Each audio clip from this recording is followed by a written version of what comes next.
श्रीमहागणाधिपतये नमः। शिवाय गुरवे नमः। श्रीमात्रे नमः। श्रीकामाक्षी परदेवतायाः पादारविन्दयोः भक्तिभरेण समर्पितम्। श्रीमूकपञ्चसती पादारविन्दशतकम्। परिष्कुर्वन्मातः पशुपतिकपर्धं चरणराट् पराचां हृत्पद्मं परमभणितीनां च मकुटं भवाख्ये पादोधौ परिहरतु कामाक्षि ममतापराधीनत्वं मे परिमुषितपादोज महिमा। అమ్మా కామాక్షీదేవి, నీ దివ్యపాదం శివుడి జటాజూటాన్ని, విషయ వ్యామోహరహితులైన యోగుల హృదయ కమలాలని, అలాగే వేదవాక్కుల కిరీటాలను అలంకరిస్తోంది. ఎంతో గొప్పదైన ఆ పాదం సంసారబంధమనే వ్యామోహాన్ని తొలగించుగాక. प्रसूनैः सम्पर्कादमरतरुणी कुन्तलभवैः अभीष्टानां दानादनिसमपि कामाक्षि नमताम्। स्वसङ्गात् कङ्केळिप्रसवजनकत्वेन च शिवे त्रिधा धत्ते वार्तां सुरभिरिति पादो गिरिसुते। అమ్మా గిరిసుత కామాక్షి, దేవతా స్త్రీల తలలోని పువ్వులతో సంపర్కం కలిగినది. తనకి నమస్కరించిన వారి కోరికలను ఎల్లప్పుడూ తీర్చేది. తన దివ్యమైన స్పర్శతో అశోకవృక్షాన్ని పూజించేది అయిన నీ పాదం సురభి అని ప్రసిద్ధి చెందింది. మహామోహస్తేన వ్యతికరభయాత్ పాలయతి యో వినిక్షిప్తం స్వస్మిన్ నిజజనమనోరత్నమనిశం సరాగస్యోద్రేకాత్ సతతమపి కామాక్షి తరసా కిమేవం పాదోసౌ కిసలయ రుచిం చోరయతి తే. మహామోహము అనే దొంగ వల్ల భయంతో మునిజనులందరూ తమ మనస్సు అనే రత్నాన్ని కామాక్షివైన నీ పాదాల దగ్గర దాచిపెడుతున్నారు తల్లి. వారి రత్నాన్ని నీవు జాగ్రత్తగా కాపాడుతున్నావు. ఆ రత్నం వల్ల నీ పాదం ఎర్రగా ఉద్రేకాన్ని పొంది చిగురుటాకుల కాంతిని కోరుతున్నట్టుగా ఉన్నది. సదా స్వాదుంకారం విషయలహరీ శాలికణికాం సమాస్వాద్య శ్రాంతం హృదయశుకపోతం జనని మే కృపాజాలే ఫాలే క్షణమహిషి కామాక్షిరభసాత్ గృహీత్వారుంధీధారస్తవ పదయుగీ పంజరపుటే. ఓ కామాక్షి, ఎప్పుడూ ఎంతో రుచిగా అనిపించే విషయ ప్రవాహం సంసారం అనే బియ్యం గింజలను బాగా ఆస్వాదించి నా మనస్సు అనే చిలుక అలసిపోయింది. నా చిలుక పిల్లని దయ అనే వల విసిరి నీ పాదాలనే పంజరంలో పట్టి బంధించవమ్మా. ధునానం కామాక్షి స్మరణలవమాత్రేణ జడిమజ్వర ప్రౌఢిం గూఢస్థితి నిగమనై కుంజకుహరే అలభ్యం సర్వేషాం కతిచన లభంతే సుకృతినః చిరాదన్విష్యంత స్తవ చరణ సిద్ధౌషధమిదం.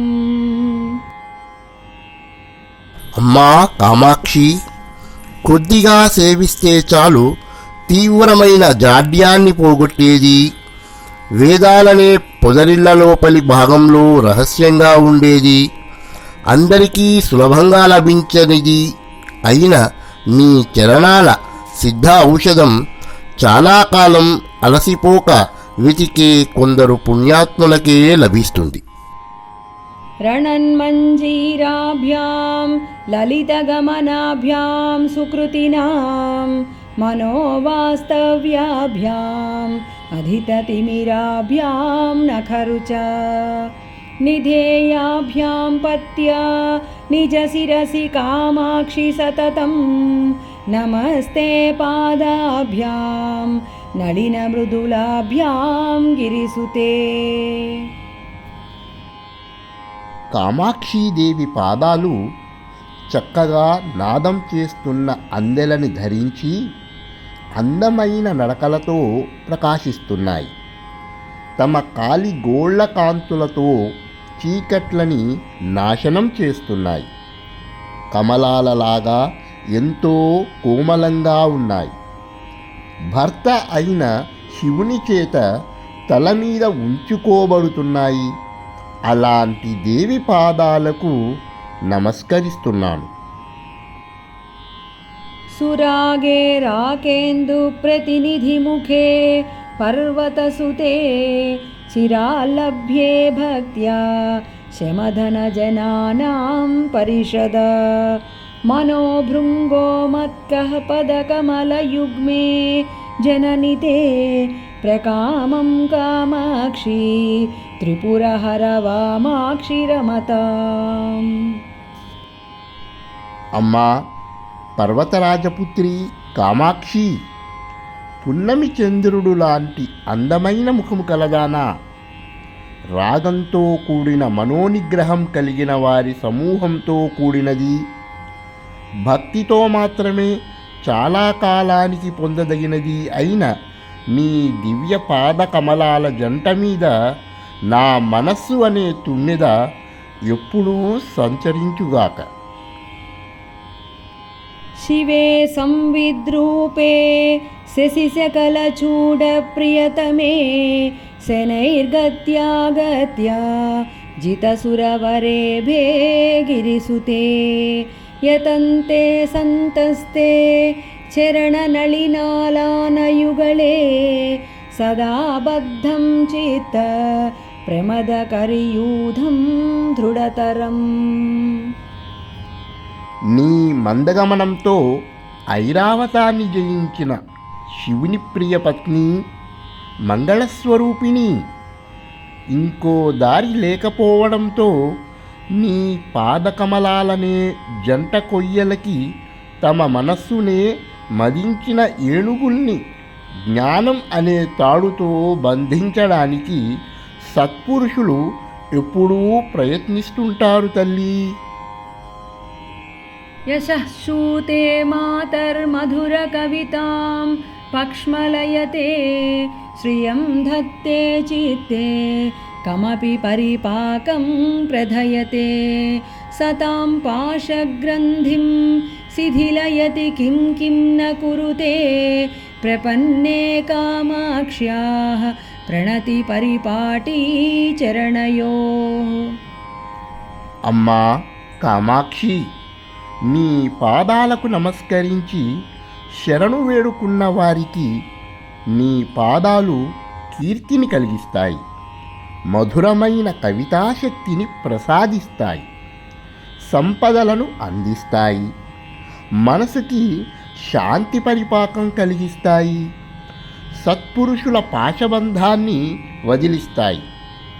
ఇలా వీటితో పాటు అమ్మవారి పాదాలు ఏమి చేయలేవు, అన్నీ చేయగలవు అని ఈ శ్లోకంలోని భావం.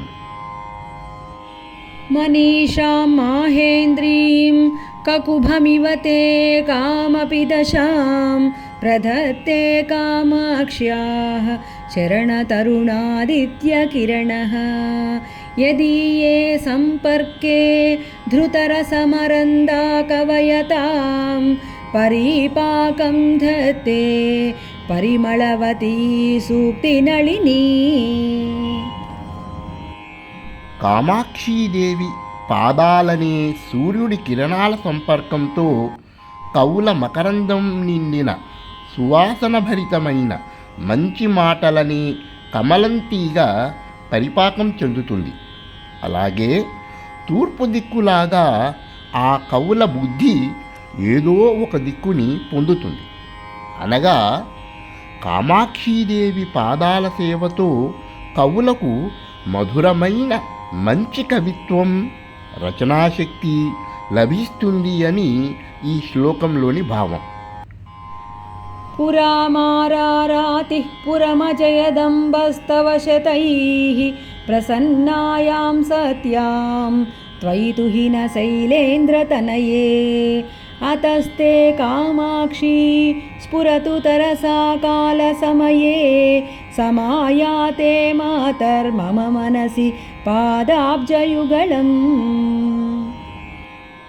పూర్వము శివుడు త్రిపురాసుర సంహార సమయమున అమ్మవారిని అనేక స్తోత్రములతో స్తుతించి వారి త్రిపురములను వారిని జయించను. అందుచే మృత్యు సమయమున నా మనస్సు మిక్కిలి వేగముగా అమ్మవారి పాదములను స్మరించుగాక.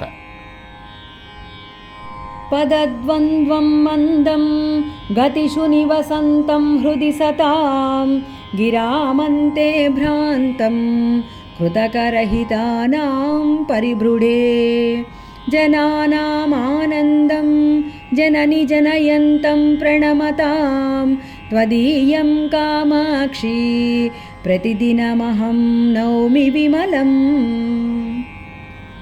అమ్మవారి మెల్లని నడక, సత్పురుషుల హృదయముల నివసించు, వేదాంతము యందు తిరుగాడుచున్న, నమస్కరించు వారికి ఆనందమును కలిగించుచున్న అమ్మవారి స్వచ్ఛమైన పాదముల జంటను నేను ప్రతిదినము నమస్కరించదను. ఇదం యః కామాక్ష్యాశ్చరణనళిన స్తోత్రశతకం జపే నిత్యం భక్త్యా నిఖిల జగదాహ్లాదజనకం స విశ్వేషాం వంద్యః సకల కవిలోకైకతిలకః చిరం భుక్త్వా భోగాన్ పరిణమతి చిద్రూపకలయా. సర్వలోకములకు సంతోషమును కలిగించు కామాక్షీదేవి పాదారవింద శతకముగా ప్రసిద్ధిని పొందిన ఈ స్తోత్రమును ఎవరు భక్తితో జపిస్తారో వారు అందరిచే నమస్కరించదగిన వారు అవుతారు, గొప్ప కవీశ్వరులవుతారు. చిరకాలము సకల సుఖభోగములను అనుభవించుచూ జీవించి తుదకు చిద్రూపకళగా మారి అమ్మవారిని చేరుకుంటారు.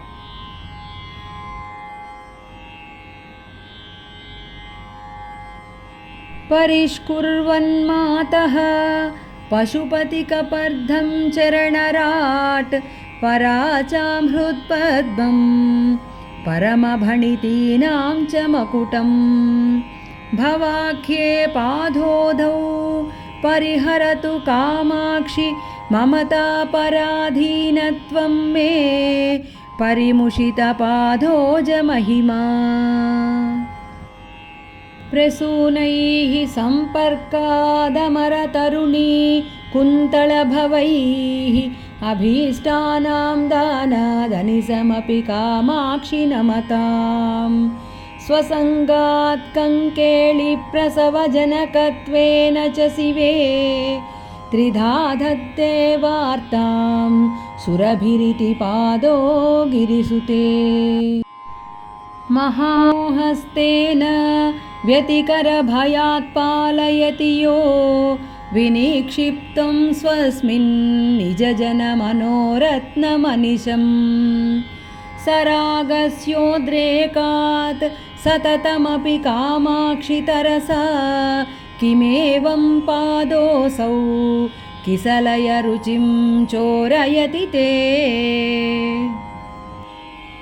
సదా స్వాదుంకారం విషయలహరీశాలికణికాం సమాస్వాద్య శ్రాంతం హృదయశుకపోతం జనని మే కృపాజాలే फाले क्षणमहिषि कामाक्षिरभसात् गृहीत्वा रुन्धीधारस्तव पदयुगी पञ्जरपुटे धुनानं कामाक्षी स्मरणलवमात्रेण जडिमज्वरप्रौढिं गूढस्थितिनिगमनैकुञ्जकुहरे अलभ्यं सर्वेषां कतिचन लभन्ते सुकृतिनः चिरादन्विष्यन्त स्तव चरणसिद्धौषधमिदम् रणन्मञ्जीराभ्यां ललितगमनाभ्यां सुकृतिनां मनोवास्तव्याभ्याम् अधिततिमिराभ्यां नखरुचा निधेयाभ्यां पत्या निजशिरसि कामाक्षि सततं नमस्ते पादाभ्यां नलिनमृदुलाभ्यां गिरिसुते सुरागे राकेन्दुप्रतिनिधिमुखे पर्वतसुते चिराल्लभ्ये भक्त्या शमधनजनानां परिषद मनोभृङ्गो मत्कः पदकमलयुग्मे जननि ते प्रकामं कामाक्षी त्रिपुरहरवामाक्षि रमताम् शिवे संविद्रूपे शशिशकलचूडप्रियतमे शनैर्गत्या जितसुरवरेभे गिरिसुते यतन्ते सन्तस्ते चरणनलिनालानयुगले सदा बद्धं चित्त प्रमदकरियूधं दृढतरम् यशः शूते मातर्मधुरकवितां पक्ष्मलयते श्रियं धत्ते चित्ते कमपि परिपाकं प्रधयते सतां पाशग्रन्थिं शिथिलयति किं न कुरुते प्रपन्ने कामाक्ष्याः प्रणति परिपाटी चरणयोः मनीषां माहेन्द्रीं ककुभमिव ते कामपि दशां प्रधत्ते कामाक्ष्याः चरणतरुणादित्यकिरणः यदीये सम्पर्के धृतरसमरन्दा कवयतां परिपाकं धत्ते परिमलवती सूक्तिनलिनी पुरामारारातिः पुरमजयदम्बस्तव शतैः प्रसन्नायां सत्यां त्वयि तुहिनशैलेन्द्रतनये अतस्ते कामाक्षी स्फुरतु तरसा कालसमये समायाते मातर्मम मनसि पादाब्जयुगलम्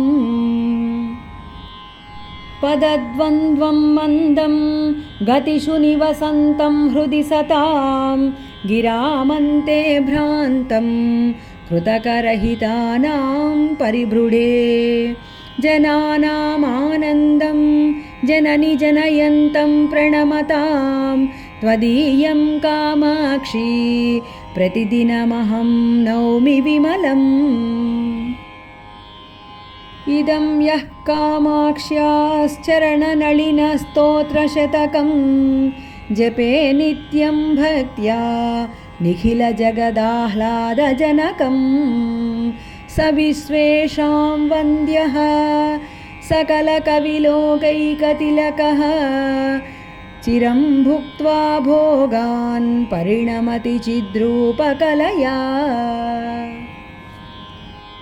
శ్రీ మూక పంచశతి పాదారవింద శతకం సంపూర్ణం. దయచేసి ఈ వీడియోని లైక్ చేయండి, సబ్స్క్రైబ్ చేయండి, అందరికీ షేర్ చేయండి. ఓం శ్రీమాత్రే నమః.